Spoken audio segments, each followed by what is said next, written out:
All right. This your boy Mitch TV coming to you straight off the hip. Card Chronicles, another episode. I just want to thank everybody for commenting, and subscribing to my page. First things first, let's go ahead and talk about some NBA stuff. So I know this been brewing for the last 2 weeks. I don't care about being the first person to report it. I just care about gathering stuff and just talk about it. So Jeremy Lin, he was on Dwight Howard's podcast, and he was talking about how Kobe didn't talk to him for 5 months.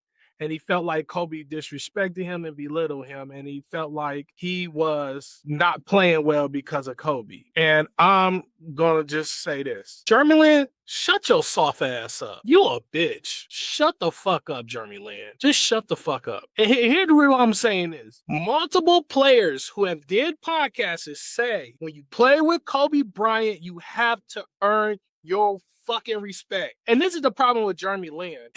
You soft. It's the reason why you're not in the league no more. You soft. People don't understand. You got to earn Kobe's respect. I know people might say, how you know? Go back and read. Go back and read the articles. Watch the multiple podcasts of ex-Laker players that played with Kobe. You have to earn Kobe's respect. And here's the thing. Jeremy Lin, he just left the Houston Rockets. And then before the Houston Rockets, he was playing with the New York Knicks. And Jeremy Lin had a decent year with the Rockets, and he come to the Lakers thinking, I should be the number 2 option coming in. And it's a reason why Kobe did not fucking like Jeremy Lin. Let's be real. Here's some stuff I researched. That offseason that Jeremy Lin signed with the Lakers were supposed to sign Jeff Teague. And then Mitch Kupchak got cheap on the Lakers and ended up signing Jeremy Lin instead of Jeff Teague. And Kobe was upset about that. Like, people forget the last 5 years of Kobe's career, the Lakers failed Kobe. They failed him. They did not build a good-ass team around him. They wasted Kobe's last 5 years. Now let's bring that together. You sign fucking Jeremy Lin over Jeff Teague, which Jeff Teague is a way better player than Jeremy Lin. Jeff Teague got voted into the All-Star game twice. Jeremy Lin is not an All-Star. So now Kobe upset because Jeff Teague would have turned the Lakers around from the point guard position. Now, and then Kobe is stuck with goofy-ass Mike D'Antoni because now Kobe got to play point guard because Jeff Teague bitch ass is not with the Lakers. My bad, Jeff.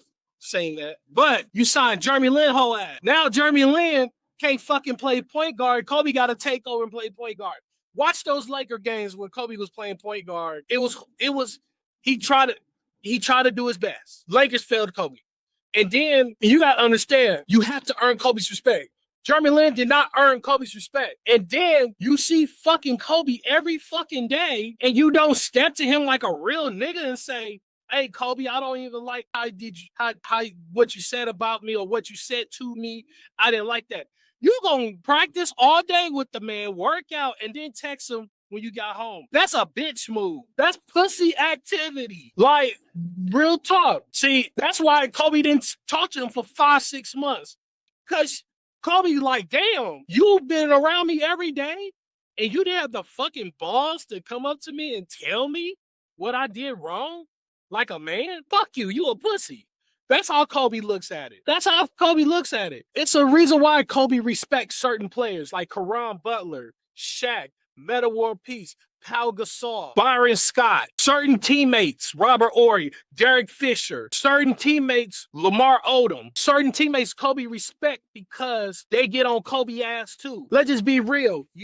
Let's just be real. Kobe did not respect Jeremy Lin. Jeremy Lin could have easily just said, hey, Kobe, I didn't like how you said that shit. Kobe would have said, fuck you then. Then if I was Jeremy, I would say, well, fuck you too, nigga. And I would have threw them hands and then shake hands and then go play and win the game. But Jeremy Lin a hoe. He's such a hoe. Let's just be real. The NBA is a dog league. It's all, hey, you can get in the league for 5. Here's the crazy thing. The league is so crazy. And if you watch the shit that goes on, you can have 5 straight good years. If you have 2 bad years, you out the fucking league. That's how the NBA is. Same with the NFL. You can have 3 good years. You have 2 bad years. After the 3 good years, you out the league. That's how it is in those type of environments. That's why Jeremy Lin out the league. Jeremy Lin, you a hoe. Now, and then you gonna wait till Kobe died to say this bullshit? Come on now, bro. Jeremy Lin, he is such a hoe for real. He's gonna wait till that man pass away to say all of this, where he couldn't even say it in Kobe's face. Let's just be real. That's why I respect Kobe. When Kobe had issues with Shaq, he told Shaq in his damn face what he did not like what Shaq was doing. And guess what? Shaq respected Kobe because while everybody else was scared of Shaq, Kobe wasn't scared of Shaq. Kobe told Shaq, big fella, you fat as hell. You lazy. Big fella, you need to get in shape. Hey, big fella, you need to work on your free throws. Stop bullshit. Shaq didn't like it. Yeah, Shaq swung off on Kobe in practice. But guess what? At the end, Shaq respected Kobe because Kobe had the balls to say something to Shaq while everybody was scared of Shaq. And guess what? That's why Kobe respects Shaq, because Shaq wasn't scared of Kobe. Look at Metta World Peace, a.k.a. Ron Artest. It's a reason why the Lakers brought him over when they did that second championship run. Can I tell you what Kobe said in the interview? He said the reason why he recruited Ron Artest to come to the Lakers, because he said Ron Artest was not scared of him. He respect Ron. He said Ron is fearless. He said if he know that a guy like Ron Artest that goes at him every night they play against each other, he wants that type of guy on his team. It's a reason why Kobe recruited Matt Barnes onto the Lakers. Matt Barnes the same way. He don't give up. Matt Barnes will crash out on anybody. So reason why Kobe respect those type of guys. But Jeremy Lin, old puss ass, gonna wait till Kobe die to say all this. Jeremy Lin should have said this shit while Kobe was still alive. That's how much of a hoe Jeremy Lin is. All right, let me stop crashing out on Jeremy Lin. It is what it is with that man. But like I said, it's just crazy. But also, in other news, the playoffs is coming. Playoffs is coming. Everybody, y'all need to give y'all predictions with who y'all think is going to win the championship this year. And I'm going to give you a couple of my predictions. I think OKC is primed to make another run. I think they can go to the Western Conference Finals. Another team I think who can get to the Western Conference Finals also is 2 teams I've been looking at. It's either San Antonio or the Timberwolves again. That's another team. Those are 2 other teams. I'm not going to talk about my Lakers. They horrible. I'm going to be real. I'm going to be very real about my Lakers. My Lakers is going to get to the first round and get their ass blown out in the first round in 5 games. Because number one, they don't play no lick of defense. If you look at every playoff run they had within the past 3 years, it's the same bullshit. Defense. Austin Reeves can't even guard a code. D-Lo was trash on defense. LeBron got lazy on defense. The best perimeter person on the Lakers squad before they got Luka was Anthony Davis. Like, let's be real. The Lakers are trash on defense. Yeah, they got the best offense in the league because they run that goofy ass pace and space type of offense that Mike D'Antoni, Steve Kerr, Greg Popovich run. They run that same type of offense. But guess what? If you don't got no defense, your team ain't gonna get nowhere in the NBA. Look at those Mike D'Antoni teams. They'll be blowing people out by 20, 30 points in the regular season. Every time they run into the Spurs, they get their ass mollywopped. Or every time they run into the Mavs, they got their ass mollywopped. That's every time. Those Phoenix Suns teams, they either ran into the Mavericks or the Spurs. Look at those. Look at these other teams that run that offense. A lot of them don't put no emphasis on defense. So it is what it is. Now, on the Eastern Conference side, it's a toss-up. It's between New York and Detroit. In my heart, I think Detroit is going to be the team in the Eastern Conference Finals. I'm going to be real. The New York Knicks, they're a good team. If they get to the Eastern Conference Finals, whoopee-doo. But I have a feeling the Knicks is going to choke in the second round. That's my prediction. And it's going to be a team like a surprise Eastern Conference team that's going to make it to the Eastern Conference Finals. That's going to play against Detroit. Oh, yeah, I forgot. Boston. I'm sorry. That's who I forgot. Boston. Oh, Detroit and Boston in the Eastern Conference. I'm sorry. Jaylen Brown tearing everybody's ass up. Jason Tatum is back. He's and Jason Tatum is maybe at 65%. If Jason Tatum get to 80, 90%, Boston winning it all. I'm just, no cap. Boston's going to win it all. And that's why the NBA Finals this year is not going to be a very predictable finals. I just see maybe 5 teams that potentially can be in the finals. And pretty much the teams I see on the Eastern Conference side, Boston and New York. On the Western Conference side, OKC, Minnesota, and Denver. And like I said before, I do not see my Lakers in the Western Conference final. My Lakers is gonna get put out in the first round. And let's talk about the Lakers real quick. So a lot of people have been running stats saying when Luka and Austin Reeves play together, the offense is more efficient. When you put LeBron in it, the offense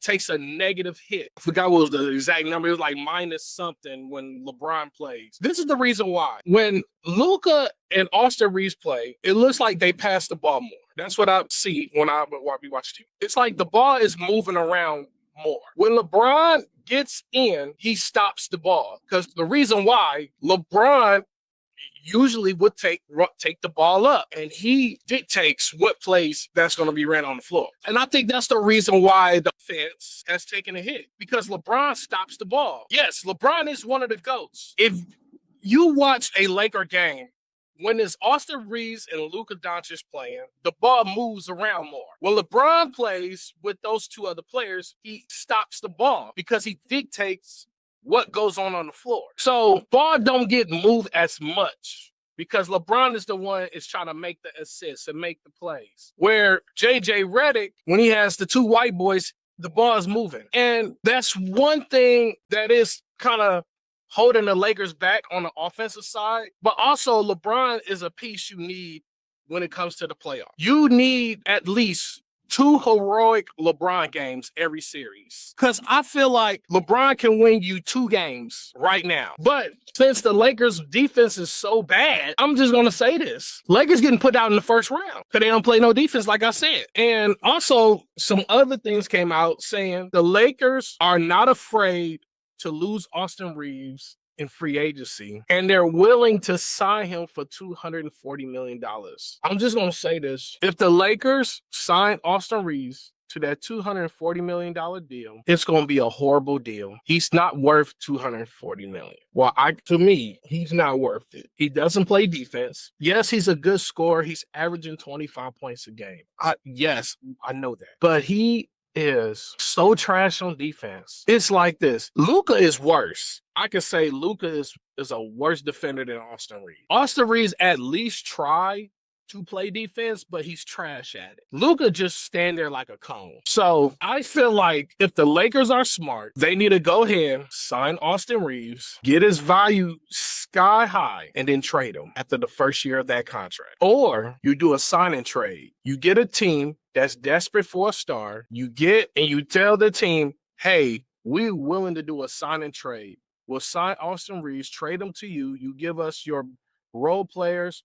And here's the thing. Austin Reeves is not good enough to trade for another all-star. Let's be real. He did not become an all-star this year or any other year. I think if you sign Austin Reeves, you trade him for some role players to make the team even more deep. I'm going to be real. I would sign and trade Austin Reeves to the Sacramento Kings and get Zach LaVine and DeMar DeRozan. Well, let me take that back. That's horrible. That's a horrible take. That is such a horrible take. Let me take that. I forgot. Zach LaVine and DeMar DeRozan do not play defense. Well, that team will be worse. So, you know what? I'll trade Austin Reeves to the Charlotte Hornets. Get Miles Bridges, Con Canepo. I ain't gonna lie. Con Canepo is better than Austin Reeves to me. He's cold. That boy cold. He is so cold. But I would trade Austin Reeves for those 2 guys in a first-round pick. And I think Austin Reeves and LaMelo Ball will work perfectly together because now Austin Reeves don't have to bring the ball up. LaMelo can bring it up, and then I think that will work even better. But it is what it is for my Lakers. Now let's talk about the Bucks real quick. Giannis Antetokounmpo.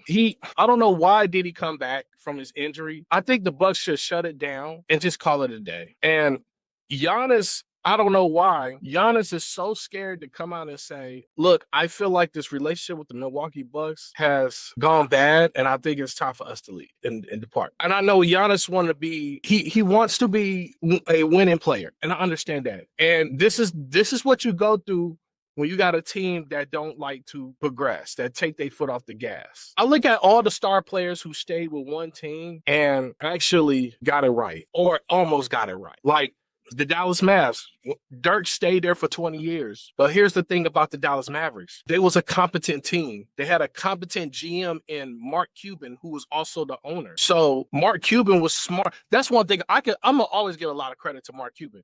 Mark Cuban was maybe to me the only owner that was smart enough to know the business of basketball and know players and have smart people around him. So if you notice, the reason why Mark Cuban was so successful in Dallas so many years, because he kept former players around him that advised him on stuff. That said, hey, don't get this player is this way. Don't get this way.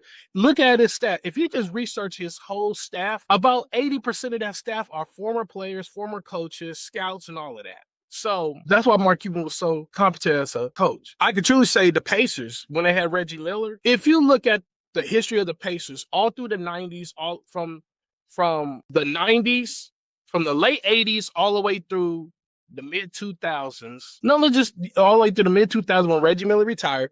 The Pacers was a competent team. They always was a playoff team. And then they built a competent team for 20 years straight.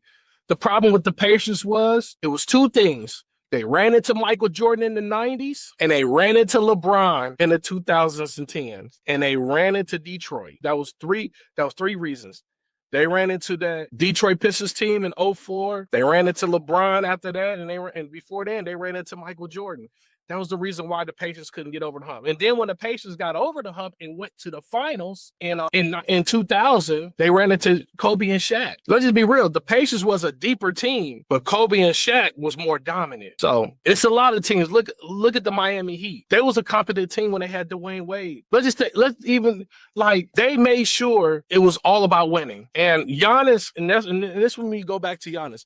And the thing with Giannis is, and me being a former Milwaukee native, and I'm just gonna say this: the Bucks, they're lazy. I've seen this done before. The Bucks never really cared about winning championships. Like when they had Ray Allen, Sam Cassell, and Glenn Robinson, they made it to the Eastern Conference Finals one time. And then the next year, they traded everybody. All because of George Karl. Fuck George Karl. That's all I'm gonna say too. He done destroyed them Bucks team. That team with Cassell, Glenn Robinson. Let me name the team the Bucks had in 02-03.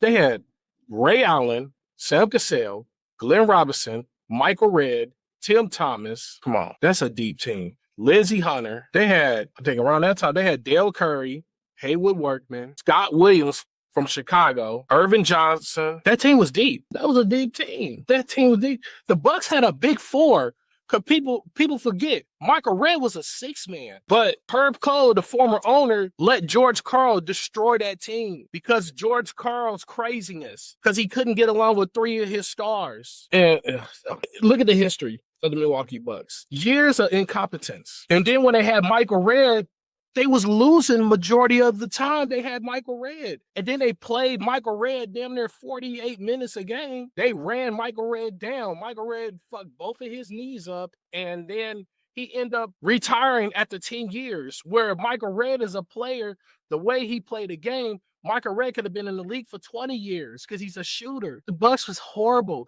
Then y'all failed Brandon Jennings. Y'all traded him, I know, for Chris Middleton. Yeah, I know. But it was just like, then you had Andrew Bogut. You gave away Andrew Bogut for Monte Ellis. Monte Ellis didn't even want to stay in Milwaukee. That's the crazy part about it. And then y'all traded for Steven Jackson. Steven Jackson didn't even like Milwaukee. He hated Milwaukee. And then you traded for Richard Jefferson. Richard Jefferson hated Milwaukee. Y'all thought Richard Jefferson was going to be an all-star when he came to Milwaukee. The Bucks was incompetent for years. And then when you finally got Giannis, a guy that's willing to stay, y'all can't even do the basic shit to keep Giannis. Now, I will say this, some of this is Giannis's fault, throwing a tantrum, saying he want players. I felt like, and I'm just going to say this, I felt like if the Bucks would have fixed this whole Giannis situation, this is what they should have done. They should have never traded Drew Holiday. They should have never traded Chris Middleton. This is what they should have done. You shut Chris Middleton down. You tell him, hey, heal your knees up, take the whole year off. And then you keep Drew Holiday. And then what you need to do is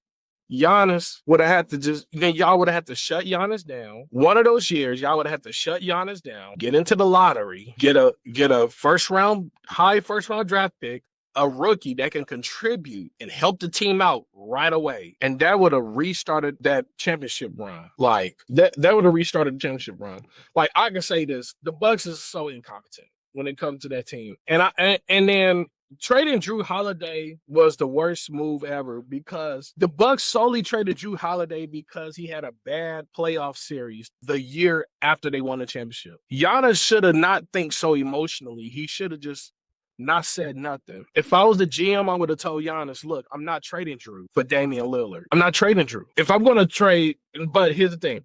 Now, if I was going to trade Drew, I was going to trade Drew for another 3-and-D guy. That's the only way I'll trade Drew. It has to be another 3-and-D guy that's just as good as Drew Holiday. But I'm sorry. I think the Bucks should have kept that championship team together. It's just so horrible how the Bucks run their operation.